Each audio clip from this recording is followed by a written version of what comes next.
자, 여러분 안녕하세요. 오늘은 우리의 콩팥은 어떤 속도로 망가지고 있는가 하는 주제로 말씀드릴게요. 자, 우리는 점점 나이가 들면서 어떤 기능이 떨어집니다. 그 얘기를 다시 말하면요. 우리를 구성하고 있는 각종 장기들이 있죠. 뭐 심장도 있고 폐도 있고 간도 있고 콩팥도 있습니다. 이런 장기들의 기능이 점점 나이가 들면서 떨어지는 거예요. 그 중에 이제 콩팥, 요 기능이 떨어지면 어떻게 해야 돼요? 이게 떨어지면은 점점 더 떨어져서 이 콩팥이 하나도 일을 못하게 됐다. 그러면은 투석을 해서 외부에서 피를 걸러줄 필요가 있겠죠. 노폐물을 걸러내야 되니까. 그러니까 요게 이제 어느 정도로 속도로 망가지고 있는가 하는 걸 좀 알아보려고 해요. 자, 그러면 먼저 콩팥 기능을 평가하는 지표에 대해서 알고 있어야 되는데, 기능을 평가하는 지표. 이게 이제 뭐냐면요.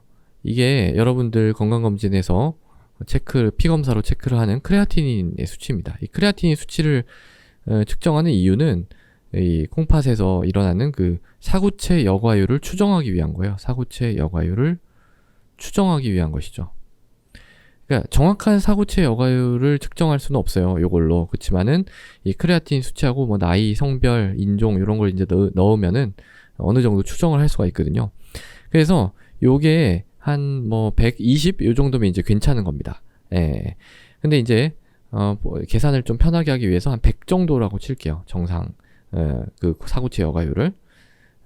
그러면은 이게 나이가 들면서 이게 나이예요. 그래서 나이가 이렇게 들면서 얘가 어떻게 떨어지느냐. 우리가 제일 건강하다고 생각하는 25세를 기준으로 해볼게요. 그럼 25세 때 100이었어요. 그럼 이 100이 이제 어느 정도까지 유지가 되냐면, 한 45세, 20년 정도는 그냥 그대로 갑니다. 뭐 특별한 일이 있지 않고서는 그 100을 그대로 쭉 유지를 해요. 그러다가 이제 45세 때부터 1년에 1씩 떨어집니다.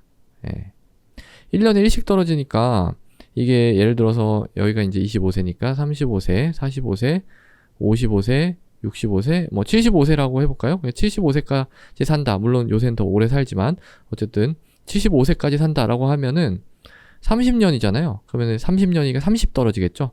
그러면은 한 대충 70 정도가 됩니다.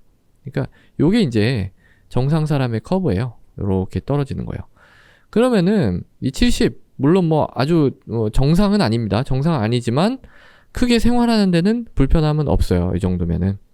그래서 우리가 이제 요런 거를 목표로 하는 거죠. 이렇게 이제 정상적인 노화 과정에서 떨어지는 속도만큼 떨어져서 특별한 불편을 겪지 않고 사망할 수 있는 그런 걸 이제 꿈꾸는 거죠. 근데 이제 투석을 하는 수치는 거의 15 미만이에요. 10에서 15. 10이라고 할게요. 그냥 10. 요거보다 더 떨어지면 콩팥 기능이 요거보다 더 떨어지면 이제 투석을 해야 되는 거예요. 그러니까 이 빗금친 이 부분에 이제 도달하는 그런 경우에는 신대체요법이 필요하다 라는 거죠. 그러니까 이렇게 정상인 경우에는 거의 이 투석을 할 일이 별로 없어요. 그런데 이제 당뇨 환자를 생각을 해볼게요.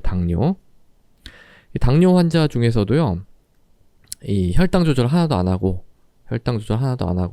혈압 조절도 하나도 안 하는 그런 이제 당뇨 환자가 있다고 해봅시다. 극단적으로 생각을 하기 위해서 25세 때부터 당뇨가 있었다 이렇게 생각을 해보면 이 사람 같은 경우에는 어떤 속도로 떨어지냐면 1년에 6씩 떨어져요. 1년에 6. 이게 이제 많은 사람 10 이상 떨어지기도 합니다.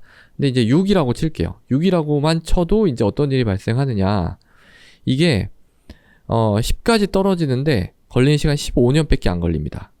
그래서 그래프가 요렇게 돼요. 요렇게 돼서 25세 때 당뇨가 걸렸는데 40세가 되니까 투석을 해야 되게 생긴 그런 이제 경우가 발생을 합니다. 어마어마하죠. 그런데 만약에 우리가 혈당 조절을 잘 하고 혈압 조절도 잘 하고 이렇게 당뇨 모범생이다. 그런 경우에는 어떻게 되냐면, 근데 그런 경우라고 할지라도 이게 완전히 정상으로 가지는 못해요. 그런 경우라고 할지라도 1년에 한 2 정도는 떨어집니다. 2. 아무리 잘 해도.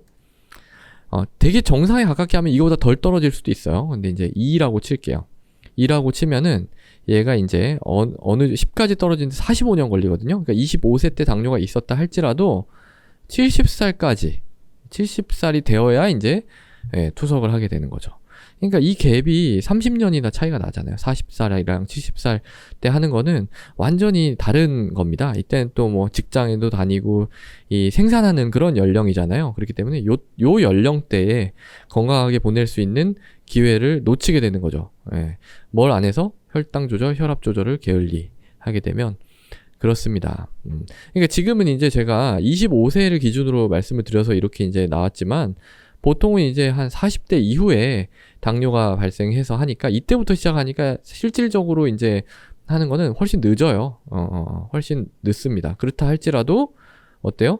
혈당 요 그래프가 평행이동, 오른쪽 평행이동 할 뿐이지 요 이제 당뇨 조절을 아무리 잘해도 이씩 떨어지는 거 어쩔 수 없는 거고 이 당뇨 혈당 조절 그리고 혈압 조절 안 하게 되면은 훨씬 더 빨리 떨어진다라는 건 변함이 없기 때문에 우리가 여기에서 얻을 수 있는 교훈은 혈당 조절, 혈압 조절 굉장히 열심히 잘 해야 되겠구나 하는 거를 다시 한번 깨달을 수가 있어요. 제일 좋은 거는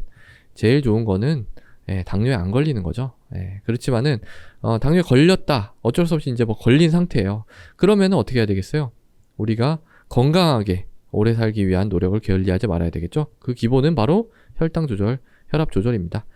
그리고 이제 한 가지 더 말씀을 드리면 요걸 체크를 해야 알 수 있을 거 아니에요. 그러니까 이제 제가 환자를 보다 보면 당뇨 환자들 많이 보거든요. 그러면 이제 1년에 한 번은 꼭 피 검사를 합니다. 사실 더 자주 하죠. 왜냐하면 해모 A1C를 봐야 되니까. 근데 이제 뭐 이런저런 핑계로 피 검사 안 하려고 하시는 분들이 있어요. 그렇다고 해도 1년에 한 번은 꼭 피 검사를 하게 하는데 그 이유 중에 하나가 이분의 콩팥 기능이 어떤 속도로 하강하고 있는가.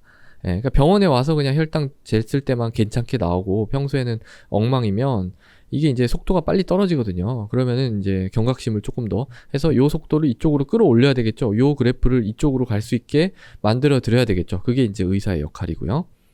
그래서 검사를 통한 추적 이런 게 이제 굉장히 중요하다라는 거를 또 덧붙여서 말씀을 드립니다.